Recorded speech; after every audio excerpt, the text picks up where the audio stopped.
আর বেশি বেশি পাঠ আসসালামু করবেন। আলাইকুম ওয়া এক রাহমাতুল্লাহ। নাম্বার, সমস্ত গুনাহ মাফ করবে কে? দুই নাম্বার, আসমান থেকে রিজিক দেওয়ার ওয়াদা কার? তিন নাম্বার, ইস্তেগফার পাঠ করবেন, সুবহানাল্লাহ। সম্পদ দেওয়ার ওয়াদা করেছেন কে? চার নাম্বার, রবানিন, ইস্তেগফার যারা পাঠ আল্লাহু করবেন সন্তান দেওয়ার ওয়াদা কার? পাঁচ নাম্বার, ওয়ায়াজআল লাকুম জান্নাত, মরণের পর আল্লাহ পাক রব্বুল আলামিন চিরস্থায়ী জান্নাত দেওয়ার ওয়াদা করলেন। তাহলে বলেন, ইস্তেগফার পাঠ করলে যে সন্তান দিবে ওয়াদাটা কার? বিশ্বাস করেন, কোরআনে আল্লাহ বলতেছে এটা আমার ওয়াদা, আমার ওয়াদা।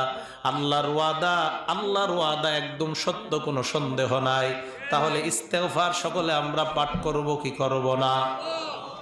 ছয় নম্বর উপকার, ওয়ায়াজআল লাকুম আনহারা, ইস্তেগফার যারা পাঠ